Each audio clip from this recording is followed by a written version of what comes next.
பாட வந்தருள்வாய் கலைமகளே. சந்தனத்தோம் என்று சொல்லியே வில்லினில் பாட, ஆமா வில்லினில் பாட வந்தருள்வாய் கலைமகளே.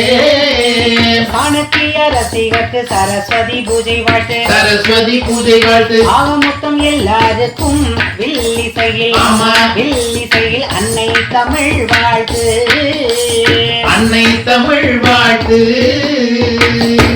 பக்தியான பாசமான நேயர்களுக்கும் சாணக்கியா சாம்ராஜ்யத்திற்கும் குரு தொலைக்காட்சி ரசிகர்களுக்கும் எல்லோருக்கும் எங்களுடைய பணிவான பாசமான சரஸ்வதி பூஜை வாழ்த்துக்கள். ஆமாங்க.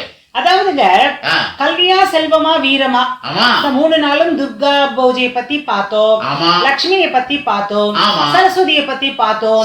பிரபலமான ஒரு பாட்டு இருக்கு, கல்வியா செல்வமா வீரமான்னு இருக்கு. அடியனுடைய ஒரு எண்ணம் என்னன்னா, இந்த ஞானம் என்ற ஒரு வார்த்தை இருக்கு இல்லையா, ஞானத்துக்கு அதிபதியான சரஸ்வதி தேவி இருக்காங்க இல்லையா, அவங்களுடைய அருள் கிடைக்க பெற்றவர்களை உலகம் வணங்குகிறது அப்படின்னு நான் நினைக்கிறேங்க. அதுதான் எல்லாருக்கும் எண்ணமே. வீரம் உள்ளவர்களும் அப்படித்தான் மகான்களை வணங்குகிறார்கள், செல்வம் உள்ளவர்களும் மகான்களை வணங்குகிறார்கள். கல்வி அறிவுள்ளவருக்கு செல்வம் இல்லையோ வீரம் இல்லையோ அதை பற்றி கவலைப்படுவதில்லை. ஒரு வார்த்தையால் குறிப்பிடுகிறார்கள், உலகம் ஞான பழம் என்று குறிப்பிடுகிறார்கள். இதே வீரப்பழம்னு சொல்ல மாட்டோம், இதே செல்வ பழம்னு சொல்ல மாட்டோம். ஆனா கல்வி அதிகமாக தேர்ந்தெடுத்தால் ஞானப்பழம் என்று சொல்லுவோம். நம்ம கேபிஎஸ் அருமையான பாட்டு பாடினாங்கல்ல, பழம் நீ எப்பான்னு பாடினாங்க இல்லையா, அந்த மாதிரி ஞானம் கிடைப்பது என்பது சரஸ்வதியினுடைய அருள் இருந்தாதான். இந்த கொலு பூஜையினுடைய சிறப்பு என்ன தெரியுங்களா? வீட்டுக்கு நம்ம கொலு பூஜையில எல்லாரும் வந்திருக்காங்க வச்சுக்கோங்களேன், எல்லா தாய்மார்களும் வருவாங்க, எல்லா விளக்கேத்துவோம், எல்லா மங்களமான நிகழ்ச்சிகளும் நடக்கும். நடந்த உடனே வந்திருக்க அம்மாவுக்கு பாட தெரியுதோ இல்லையோ, பேச தெரியுதோ இல்லையோ, நம்ம ஒண்ணு கேட்போம், இந்த வீட்டு உரிமையாளர்கள், அம்மா நீங்க ஒரு பாட்டு பாடுங்க அப்படின்னுவோம். உடனே அந்த அம்மா அழகா ஒரு பாட்டு பாடுவாங்க, அம்பாளை பத்தி அருமையான பாட்டு பாடுவாங்க, அம்பா அப்படின்னு பாடுவாங்க. அதை பாடி முடிச்ச உடனே எல்லாரும் வழிபாடு முடிச்சுட்டு போயிடுவோம். இதுல என்ன சந்தோஷம் கேட்டீங்கன்னா, பாட தெரியுதோ இல்லையோ, எல்லா தாய்மார்களுக்கும் உள்ளே இருக்கக்கூடிய கலை திறமையை வளர்க்கக்கூடிய விளக்காக இந்த பூஜை இருக்கிறதுங்க.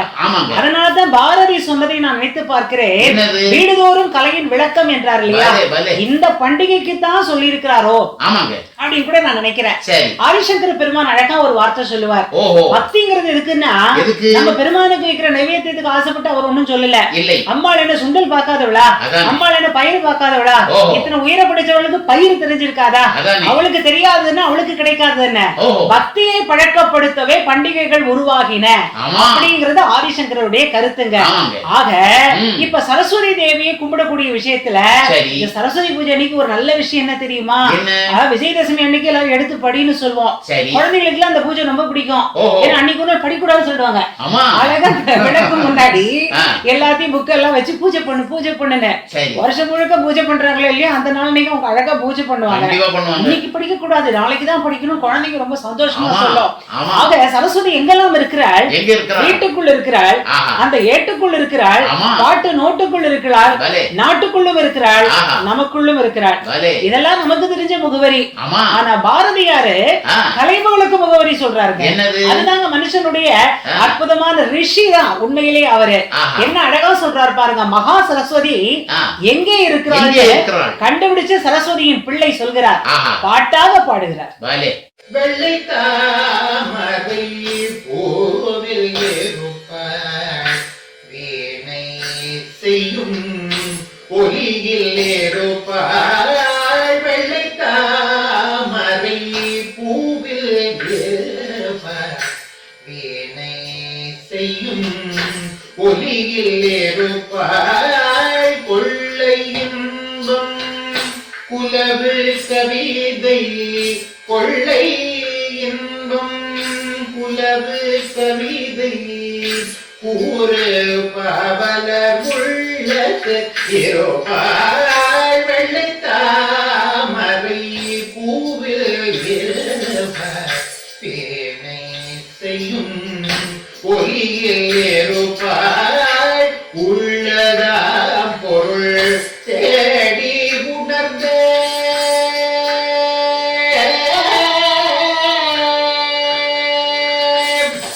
உள்ளதா பொருள் தேடி உணர்ந்த போதும்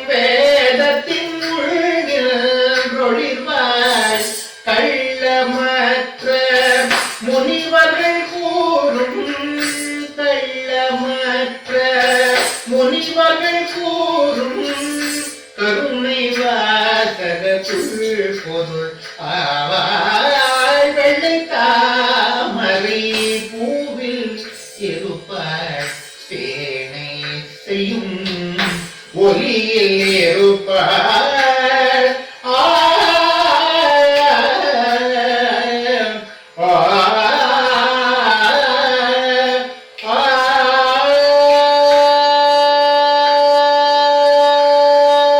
இந்த பாட்டுக்கு விளக்கம் தாங்க இன்னைக்கு நம்மளுடைய வில்லுப்பாட்டு நிகழ்ச்சியே. அதாவது பாரதிக்கு இன்னொரு வார்த்தை உண்டு, என்ன தெரியுமா? என்னது? சரஸ்வதின்னு உண்டு. சரஸ்வதி. சரஸ்வதிக்கு இன்னொரு பேர் உண்டு தெரியுமா? என்ன? பாரதின்னு உண்டு. ஆக இந்த பாட்டுக்கு என்ன நம்ம சொல்றோம்னா, சரஸ்வதியே சரஸ்வதியை பத்தி பாடியிருக்கா, கங்கையே கங்கையை பத்தி பாடியிருக்கா, சூரியனே சூரியனை பத்தி பாடியிருக்கு, சக்திக்கு சுருதி சேர்ப்பது போல பாடி இருக்கிறது அப்படின்னு கூட நம்ம சொல்லலாங்க. வெள்ளை தாமரை பூவில்னு சொன்னார, ஏன் தெரியுமா? சரஸ்வதிக்கு வேற வீடு கிடைக்கலையா?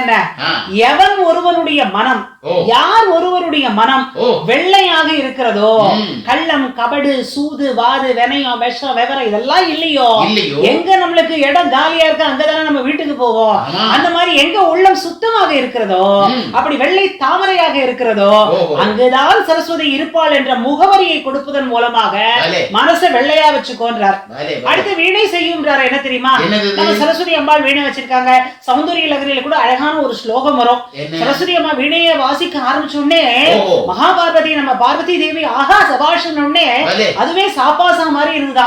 உடனே மகா சரஸ்வதி சொன்னாங்களா, ஆஹா நீங்கள் ரசிச்ச இசையின் நாதத்தை விட என் நாதமா அப்படின்னு கேட்டாங்கன்னு சௌந்தரிய லகரியில ஒரு ஸ்லோகம் வரும். ஆமா, அந்த மாதிரி வீணை செய்யும் ஒலியில் இருப்பாள் அப்படிங்கிறது அந்த வீணையையும் குறிக்கும்.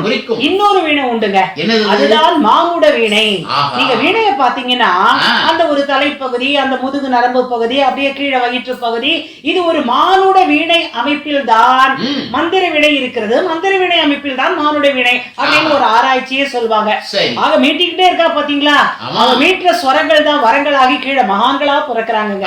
அப்புறம் கொள்ளை இன்பம் குலவு கவிதை கூறு பாவலர் உள்ளத்திருப்பாள். ஆஹா, ஒரு கவிஞன் என்பது யாருன்னு கேட்டீங்கன்னா மனுஷனே கிடையாது, பயந்துராதீங்க. தெய்வமும் கிடையாது, பயந்துராதீங்க. மனுஷனும் இல்ல, தெய்வமும் இல்லங்க, அதிமனிதன். அவனுக்கு தான் அந்த வாயில இருந்து வார்த்தை வர்றதெல்லாம் வாக்காக வரும். வாணி கலை தெய்வம் மணிவாக்கு உதவிடுவாள் அப்படின்னா சாதாரணமா? வாக்குன்னா நம்மளுக்கு ஓட்டுன்னு ஒரு அர்த்தம் இருக்கு தெரியும். அது மட்டும் இல்ல, பாட்டு இருக்கு, ஆமா பேச்சு இருக்கு, நாடகம் இருக்கு. ஒரு ஆர்டிஸ்ட்னா தனிதாங்க. ஒரு மனுஷன் உட்கார்ந்துகிட்டு பேச வச்சுட்டு உலகத்தை பூரா பார்க்க வைக்கிறாங்கன்னா சாதாரண நினைச்சு அது பேச்சுல என்ன சக்தி இருந்தா அப்படி ஒரு சக்தி வந்து உட்கார்ந்து இருக்கும். அதுதான் ஒரு சாம்ராஜ்ய சக்தி. கொள்ளை இன்பம் குலவு கவிதை. ஏன் தெரியுமா கொள்ளை இன்பம்னு போட்டாரு? இப்ப உள்ள சில கவிதைகள், சில அண்டர்லைன் பண்ணிக்கோங்க, இப்ப உள்ள சில கவிதைகள் இன்ப கொள்ளையா இருக்குங்க. ஆனா அவர் போட்டது கொள்ளை இன்பம்ன்றது என்னன்னா ஒரு மாதிரி அதிகபட்சமான இலையே இல்லாத கொள்ளை இன்பம் குலவு கவிதை கூறும் பாவலர் உள்ளத்திருப்பாள். யார் ஒருத்தருக்கு வெள்ள மனசு இருக்கோ அந்த வெள்ள மனசுல கருணை வாசகம் வரும், கவிதையும் வரும் அப்படின்னு சொல்றாரு. அடுத்த வார்த்தை உள்ளதாம் பொருள் தேடி உணர்ந்தே ஓதும் வேதத்தின் உள் நின்றுவாள். அது என்ன தெரியுமா சொல்றாரு?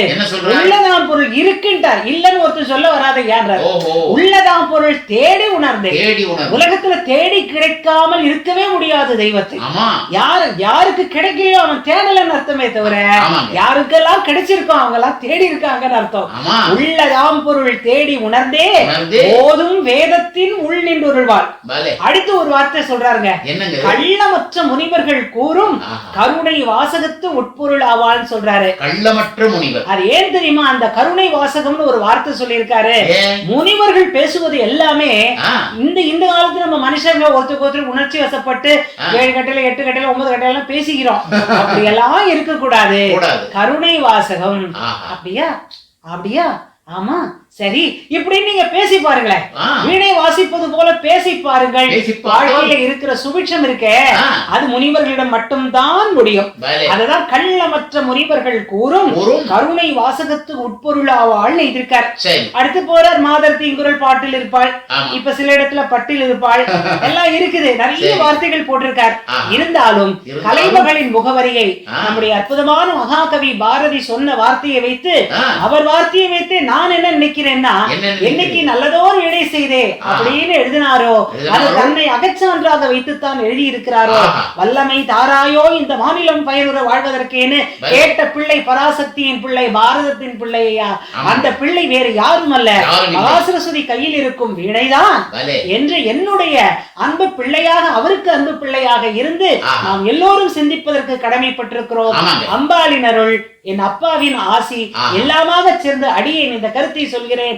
மகாசரஸ்வதி கையில் இருக்கும் வீணை நல்லதோர் வீணை, அது பாரதிதான் என்று ஒரு சந்தோஷமாக சத்தியம் செய்து சொல்லி இந்த சரஸ்வதி பூஜை வாழ்த்தி உங்கள் எல்லோருக்கும் சொல்லி அடியேன் விடைபெறுகின்றேன். சாணக்கியா நேயர்களுக்கும், குரு தொலைக்காட்சி நேயர்களுக்கும், உலகத்திலே பார்க்கும் அனைத்து மக்களுக்கும் என்னுடைய பணிவான பாசமான வணக்கம்.